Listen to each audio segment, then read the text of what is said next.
acompanham. Nós estamos começando Hello, everyone joining us. We are starting this webinar on open internet perspectives in debate, and this event is part of the closure of a cycle of 9 events under the open course structure and functioning of the internet, technical, political, and regulatory aspects that was promoted by the Center for Innovation in Teaching and Research of the Law School of the Getúlio Vargas Foundation and the Internet Society.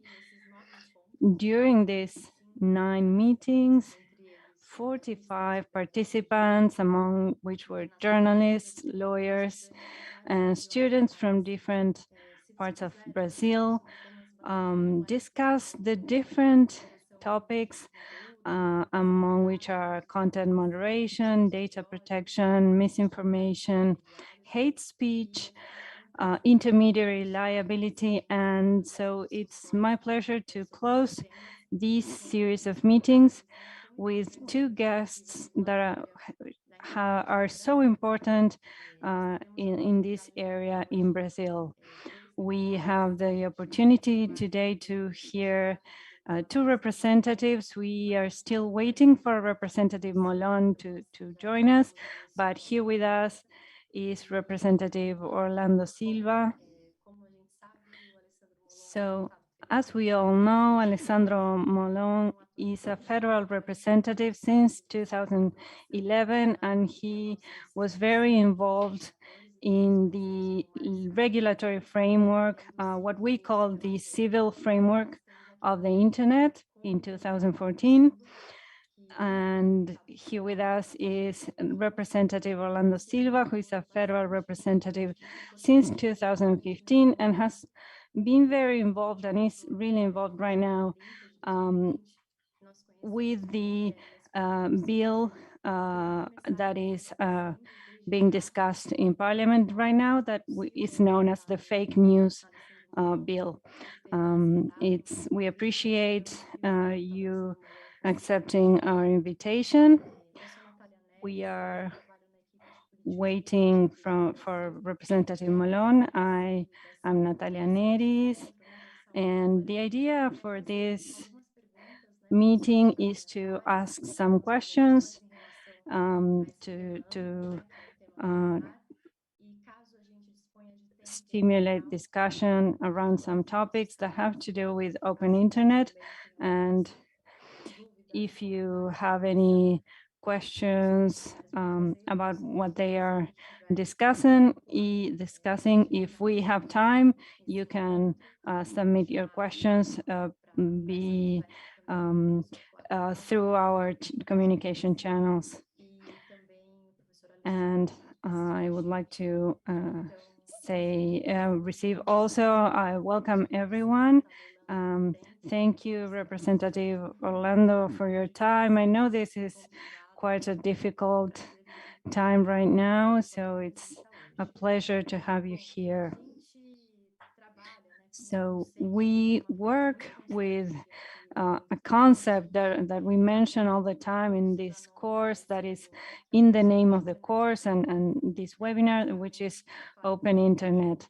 And basically, of course, this is open for discussion, and it can be a long discussion, but basically an open internet is the idea that the internet should be open to everyone, to all technologies and business models, and that it should promote diversity, competition, and innovation. So I would like to begin by asking you, what are, in your opinion, advances in terms of internet regulations in Brazil?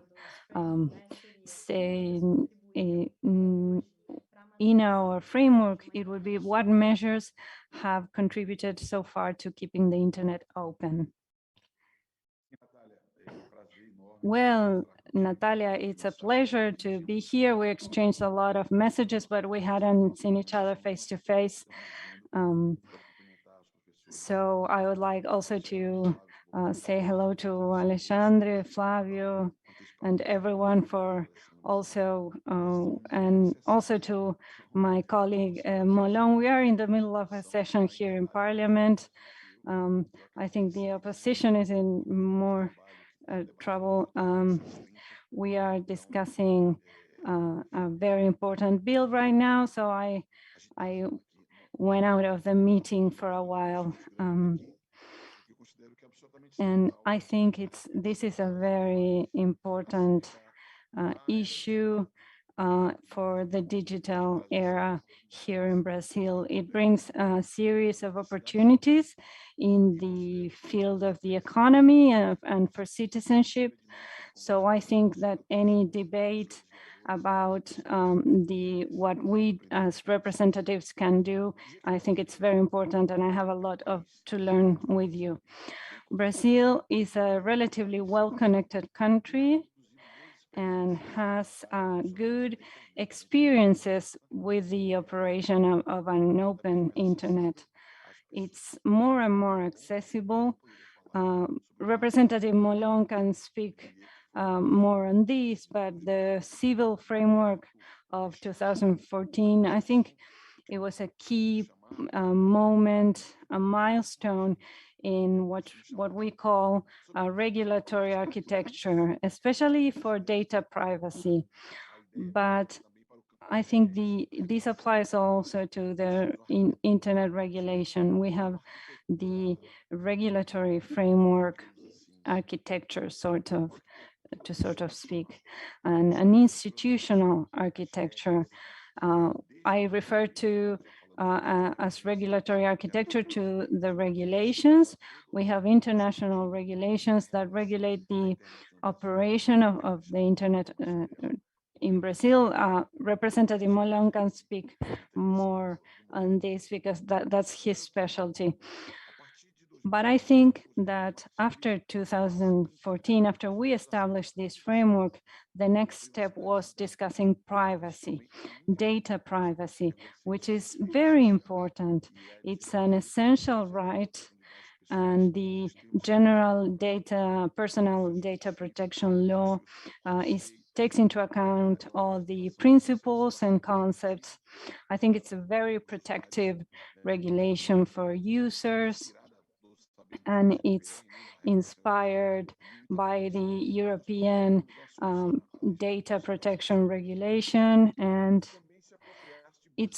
we also want to take into account the good experiences from the United States. They have a model that is a bit different, but we also looked at experiences from countries such as Japan, and also in Latin America, Chile and Colombia, who were a bit ahead of us in these regulations.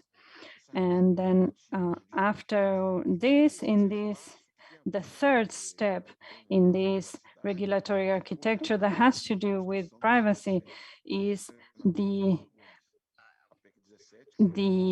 bill that was voted, was passed in the Senate and then came back to the House of Representatives, and we have passed it with some amendments, and it includes the protection of personal data as a fundamental right in the Constitution. It's a project to amend the Constitution. And so now the federal government is going to be exclusively the only one that can regulate on personal data privacy. It's not something that the states or municipalities can regulate. And we also have advanced a bit on the regulations for the federal government that is going to be responsible for surveillance and for monitoring all of this.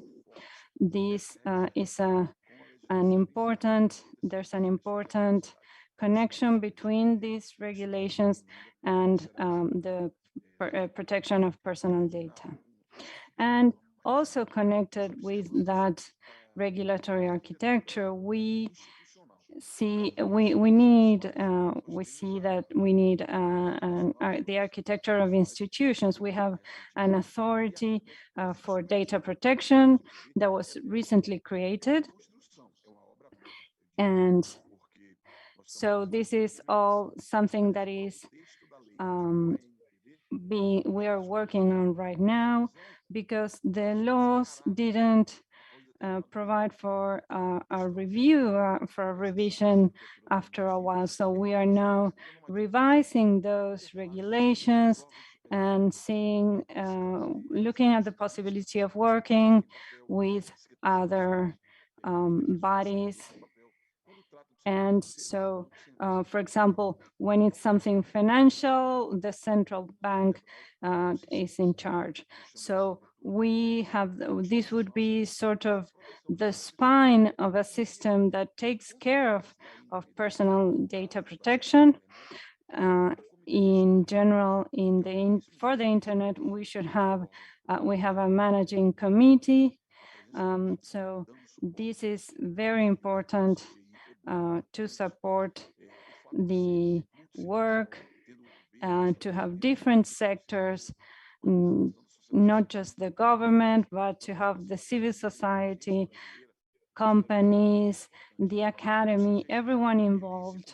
And this committee was made to see what steps were necessary to guarantee an open internet in Brazil.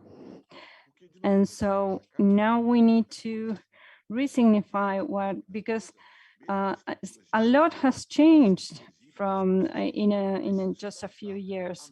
So we need to, the new regulations need to rise up to these new challenges. So for this new bill that we are discussing right now, what we call the fake news bills, or the bill to fight the fake news, but it's a law, Brazilian law for transparency and liability in the internet. And this is something that we should be voting on this in the next week, and to give this managing committee of the internet some responsibilities to oversee platforms, social media, search engines. In this project to fight fake news or misinformation will be anchored in this managing committee, and so based on the idea of a regulated self-regulation, which is an idea that influenced the creation of our data protection bill, which is the idea of neutrality, because we don't need to, we need to not make specific laws for a certain technology, because everything changes very quickly. So we need to have these agencies that have these competencies on the internet right now to fight misinformation in digital platforms. We want the managing committee to cooperate with keeping everything up to date, and to have standardized procedures. We know that all providers have terms of use, so we want them to do a self-regulation process, because this is going to guide the operation of all applications with their users. The idea of this bill is to promote self-regulation by internet service providers. But it's not like some people are saying in Brazil, that it's just self-regulation. It's a regulated self-regulation. And that is why we need this managing committee that is going to help to keep the laws up to date, and to draw up some rules that are under the laws, that can help guarantee a healthy environment to fight some malicious processes, some things that have happened. So, but I want to close here, so maybe we can hear and see if we have some questions. But I want to say that the idea in Brazil is to guarantee an open internet and to have a foundation, this civil framework as a foundation. And these concepts, this idea of technological neutrality that contaminates this idea, that contaminates our law of responsibility and transparency in the internet. And we need to consolidate the institutional architecture, this managing committee, with the protection of personal data, as well as the regulatory architecture lately with this bill that we are trying to have passed, to have a healthier internet, safer internet, and to fight fake news, which is one of the big problems in our century that we need to keep an eye on, to value quality information, journalism, through the moderation that those platforms can do, and also preserving privacy, and because there are some dangerous concerns there, and also some limits to the actions of citizens, things that are accounts that are of public interest.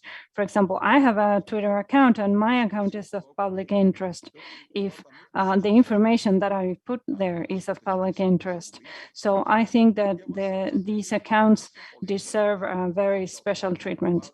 And so I could also discuss some criminal concepts to fight fake news. The debate right now is very heated in connection with the internet and platforms. Our idea, of course, is to keep the internet open, even more open, and to have the utmost transparency for information, the information that is made available to society, and to have more qualified laws. And in 5 years, I think that the platforms and the information that are going to be offering more transparency in a 5 years time. I'm sorry if I spoke too much, but it's something I'm very passionate about. And we need to be aware of the fact that an internet connection opens a lot of possibilities for the economic development of Brazil. We can be exporters of services connected to information and communication.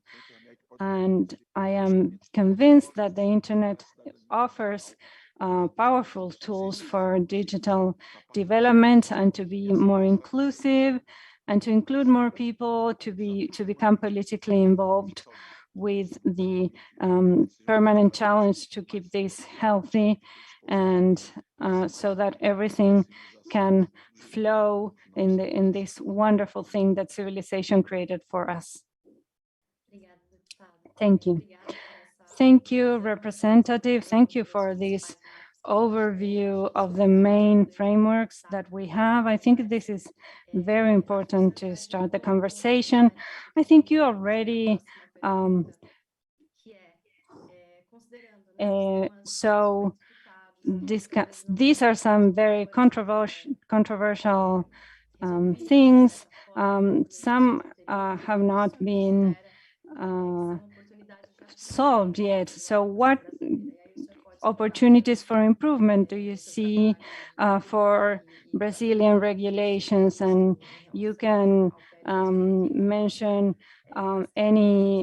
you can mention this bill that you're working on, but any other opportunity you can mention. Então, ai meu Deus.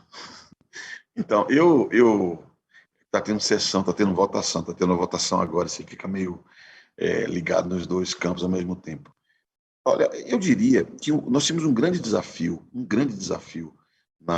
no debate que o Legislativo faz sobre a internet, que é o desafio de sair do senso comum. É muito importante sair do senso comum. Você veja, os deputados, as deputadas, senadores e senadoras são pessoas também que sofrem os problemas que existem na sociedade. Quando a gente debate, por exemplo, desinformação ou chamada fake news, é muito incrível como todo mundo tem uma história para contar.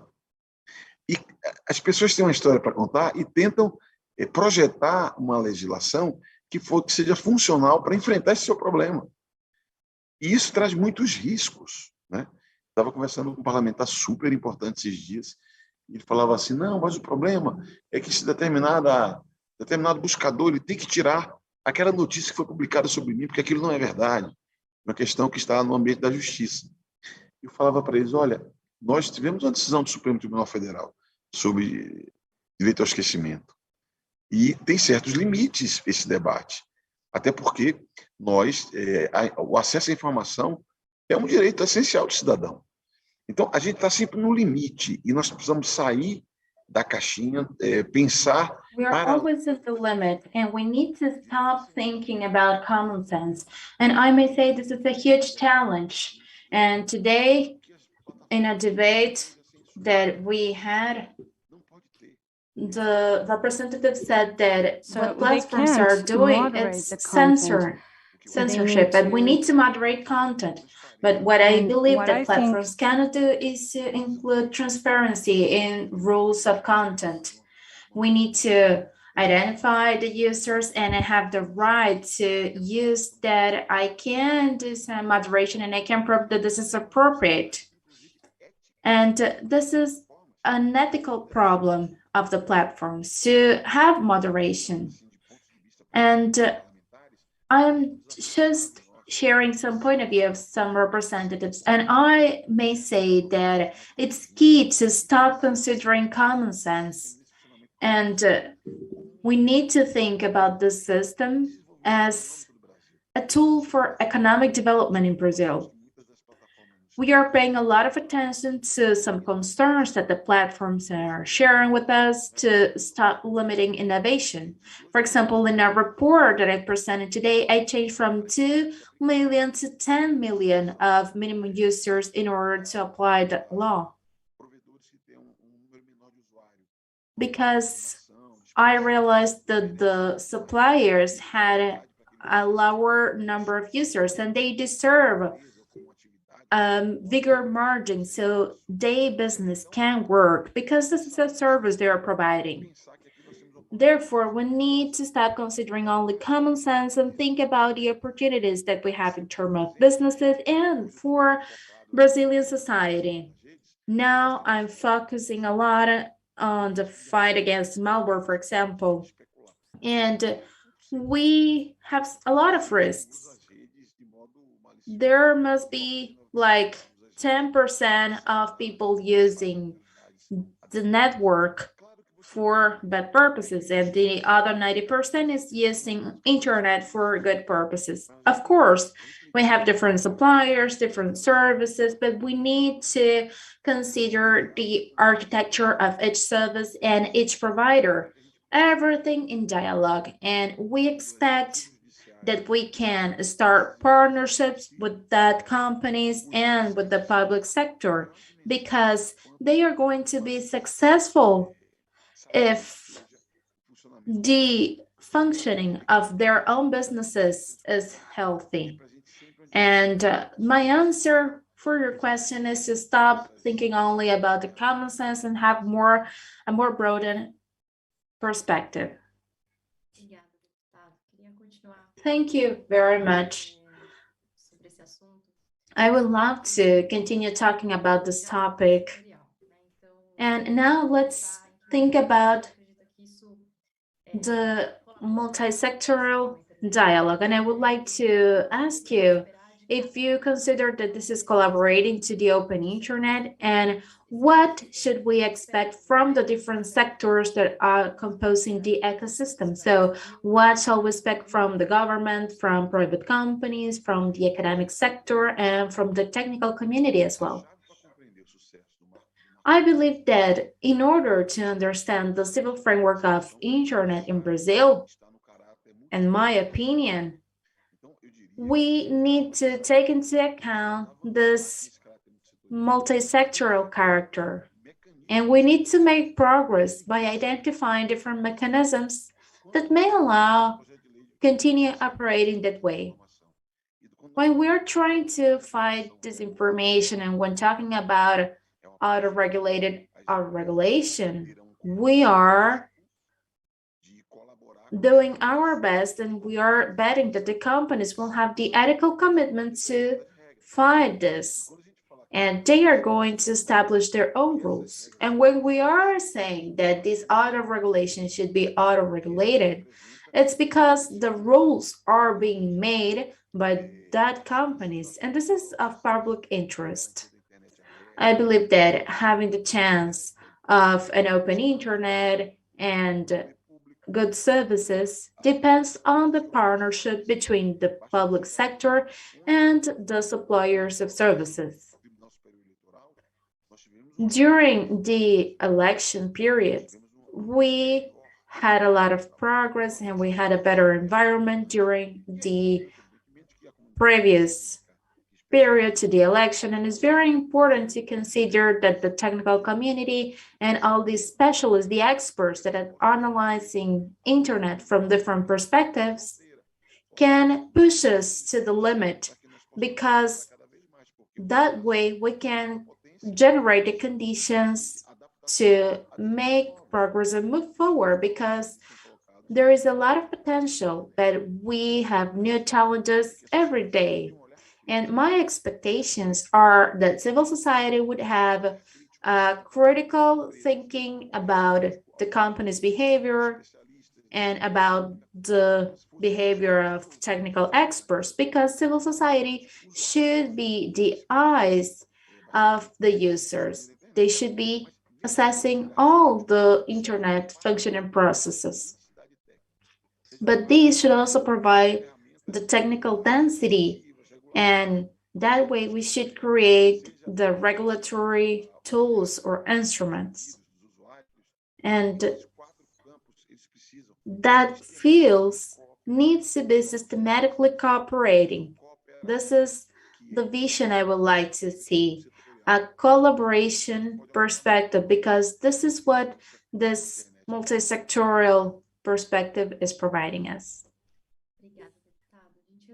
Thank you very much. We received a question from the participants, and I'm going to read it so you can comment on it. The question is about the Bill 2630 and your comments. And the question says like this: we know that some parties obstructed the voting of the report regarding Bill 2630, and that they are defending the interests of big techs. I would like to know which is your opinion on the vision of this influence panel in some companies and the regulation of open internet. I would like Brazil to have some regulation regarding lobby, because lobby is seen as sort of a criminal activity here in Brazil. In other countries, it doesn't happen like that, because it's just defending a point of view. And I don't feel uncomfortable if someone comes to the House of Representatives or to my desk to defend a specific point of view. Probably we'll welcome companies every day in order to discuss a specific topic. And if there is something that is coincidental with national interest, there are no problems, because we are considering the public interest as representatives. We are not defending the interest of corporations or companies. It's not like that.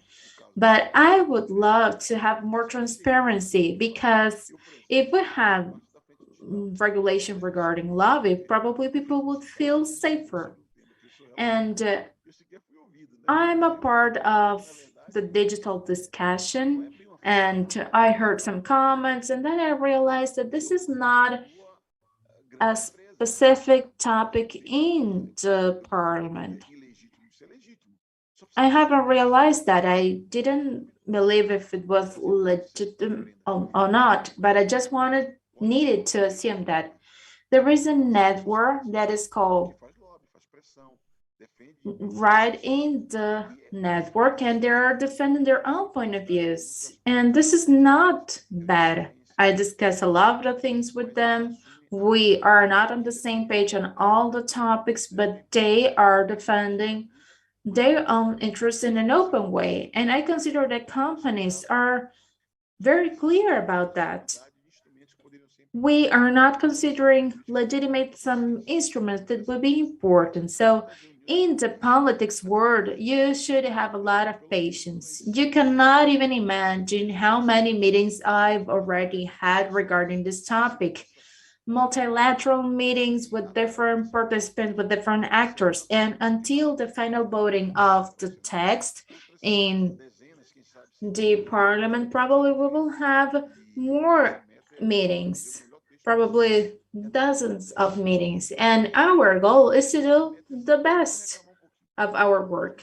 And everyone is pushing a little bit of the text, and it's a good proposal then, because it's not very oriented to any of the interests. Thank you very much. We just received another question, and it's about the definition of suppliers concept. And the question is like that. Which is your perspective of the dialogue with the three categories that the Bill 2630 is defining: social media, search tools, and messages, and this binary classification of the civil framework, connection and application, if they are treating this topic in a specific way? Well, those are different perspectives. When you're talking about connection and application, we are considering the infrastructure and the superstructure combined. So we are considering the suppliers of services and the users of that services. I'm so sorry because I need to come back to the meeting. We are going live, right? And those are the problems that we can face going live. They are voting right now.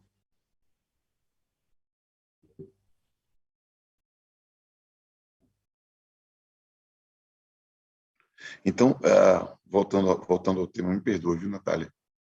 I'm so sorry, Natalia, for that. I'm really sorry.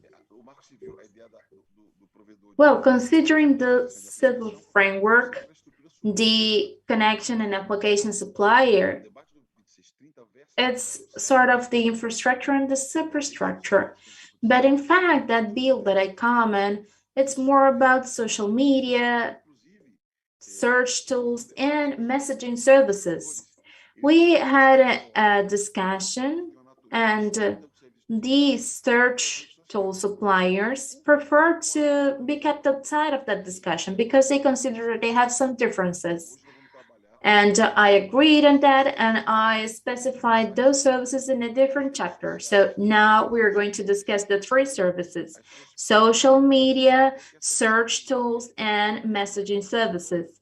But I believe that this classification is not like something opposite, it's just complementary because we are including infrastructure and superstructure. Thank you very much. I would like to have one more question. We already commented on this, but I want to know which are the perspectives for the future challenges. We already talked about the opportunities to improve even more and some accessibility opportunities, but I would like you to comment on some challenges that you might see for the future regarding open internet. We are doing a lot of efforts in the legislation, and of course, legislation, it's a part of all the efforts that we need.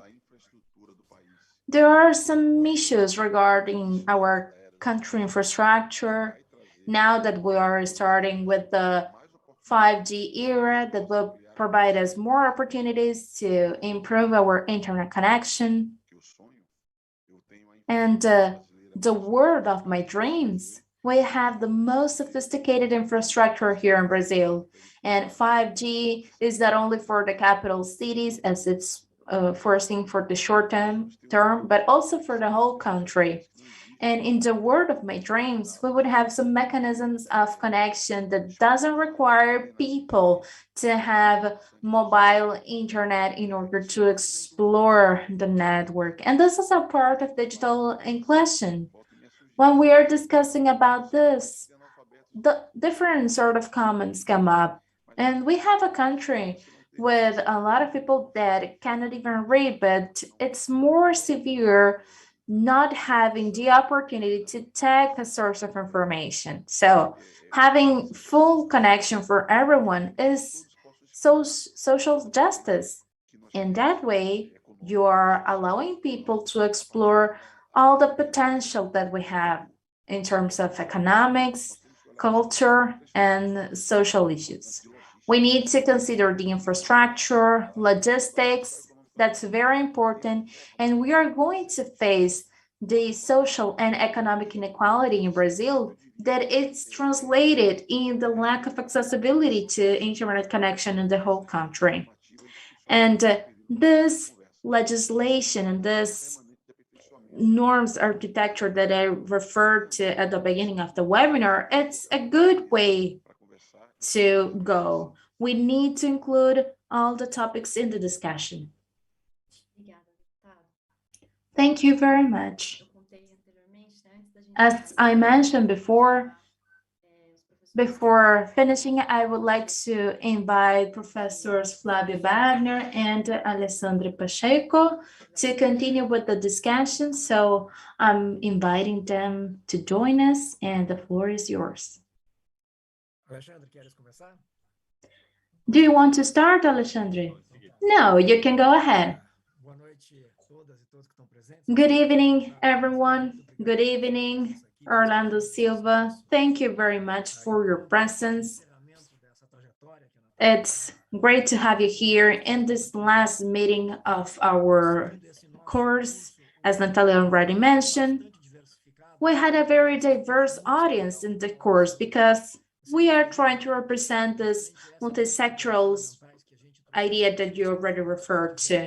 And our main idea is to include people with different education, with different backgrounds representing Brazil in order to discuss a lot of complex and difficult issues. We had a huge diversity of teachers and trainers as well in this course, people with a lot of experience regarding these topics. And therefore, we have a very enrichment discussion during the last month.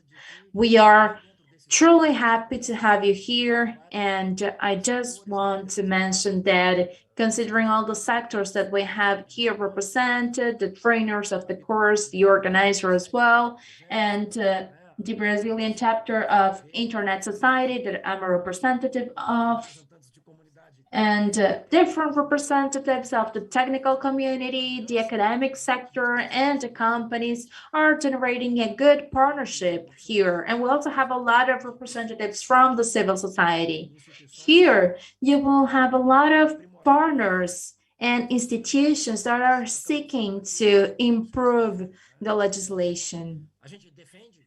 We are defending that, doing our best to defend that. Internet Society has a Brazilian model of intermediary liability, and it was set in the framework of the legislation. And we do believe that any amendment or any adjustment to the proposal should be with a lot of detailed attention. And we would like to have this opening to discuss all the ideas, all the perspectives, listening to experts from different fields, from law, from social sciences, from the technical area as well, from companies, from the civil society, because this is the way that we can move forward.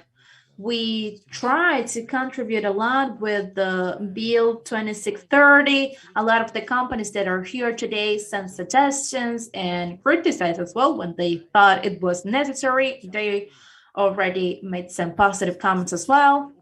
And we believe that this bill was being analyzed and discussed right at the same time that we were having our meetings in the framework of the course, and this was quite interesting. We are very excited to be at the end of this cycle of meetings, and we thank you a lot once again. Alexandre, yes, undoubtedly.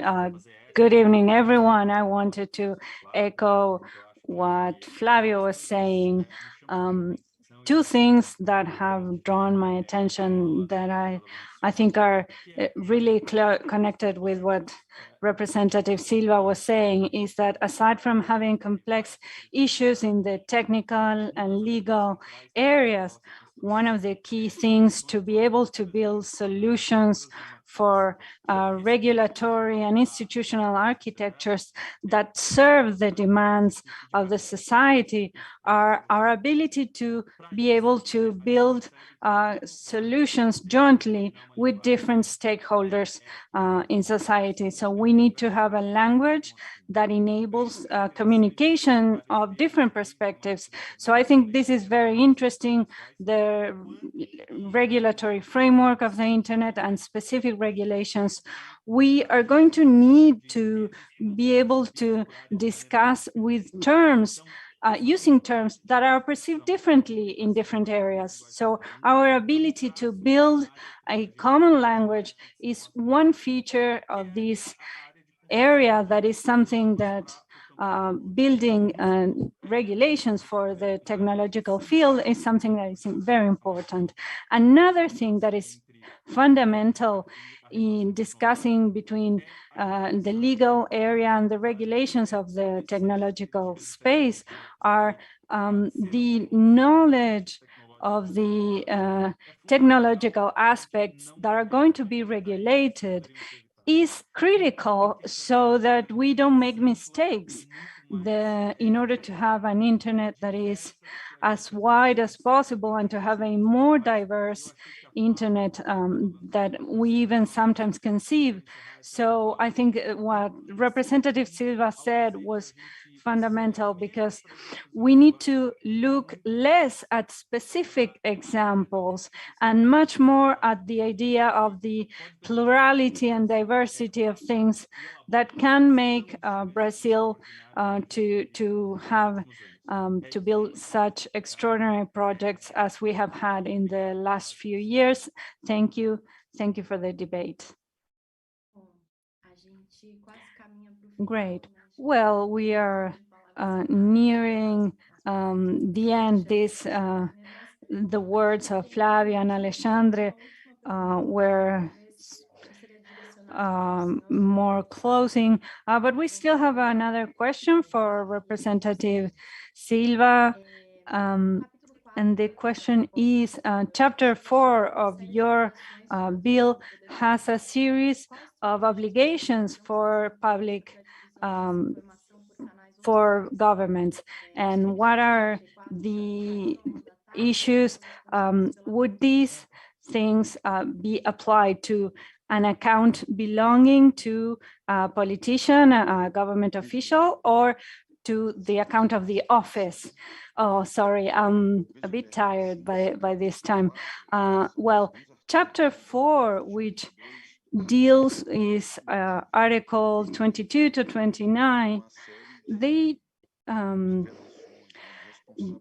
have some provisions with some things that are forbidden and some obligations, and it sets forth the possibility, for example, of monetizing accounts that are of public interest. There's also a limit set on restricting access of users, citizens, to accounts of public interest. So I'm a federal representative because I chose to be. So this is a public responsibility. I can't refuse criticism from a citizen that pays my salary. So I have a series of responsibilities that are established there, some types of behaviors that I need to have as a public officer.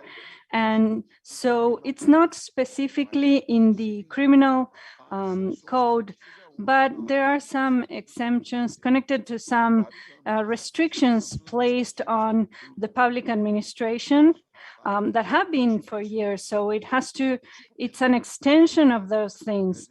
And the crime that is planned is for anyone who promotes or funds the spreading of information that is known not to be true using automated mechanisms and mechanisms that are not offered by those services. So if you're using a tool that is not offered by any of the providers, you are using a mechanism that is from outside that platform to achieve a specific purpose with a malicious intent for something that you know is not true. So is that if the goal is for someone that is organizing misinformation willingly, and this can bring problems for democracy, public health, as we have seen a lot throughout this period. So that is what this chapter refers to. There have been different versions, but the crime that is created by this law, it has to do with that. So the public administration accounts should be used to follow the behaviors that public officials need to follow. Perfect. Representative Silva, I think with that we can close that debate. I have some messages that some people telling me they need to leave at 8. So thank you again. And thank you for your contributions. And I hope we can continue to keep this dialogue open. And now for Flávio and Alexandre for some closing words. Well, a final message. I am very pleased with the Brazilian chapter of ISOC Internet Society in this partnership in this course that took more than 2 months. It's a very local partnership. We have that with different sectors. We have the technical perspective that a lot of people defend an open internet that is safe, that is inclusive, that is innovative. So we here are representing this mission, and these partnerships and alliances with other sectors of the society in Brazil are very important to carry out this mission, even with representatives from the legislative power, the legislative branch of government. That is very important. So thank you, everyone, for joining us. And I am very pleased with how the outcome of this course. Very briefly, I am also as pleased with the results of this course as Professor Flávio. It's beautiful to have these kinds of spaces and to hear the plurality of perspectives that we have facing the complex problems that our society faces. And so to have a space to debate in a polite and organized way, I think this is very special and very important to have such debates, and this is very important for our country. And thank you again, everyone, for joining us tonight. Natalia, can I thank the kind words of Professor Flávio and Alexandre? it was as if it looked as if we had coordinated before, because the mission that Flavio mentioned is something that we try to build and achieve through the legislation that we propose. And what Alexandre was saying about this interaction, this space for polite debate, that some people were telling me that you can imagine what the discussions were in the Senate. So I think this process is maturing, and the calmness, the patience in the explanations, and bringing new texts with amendments. I always find a kind word, explanation, and help. So that's the perspective that we share, and hopefully we can continue building these initiatives in the public space to have an open internet be a reality, and with the power that this can bring for the economy and for society as a whole. Thank you, Representative Silva.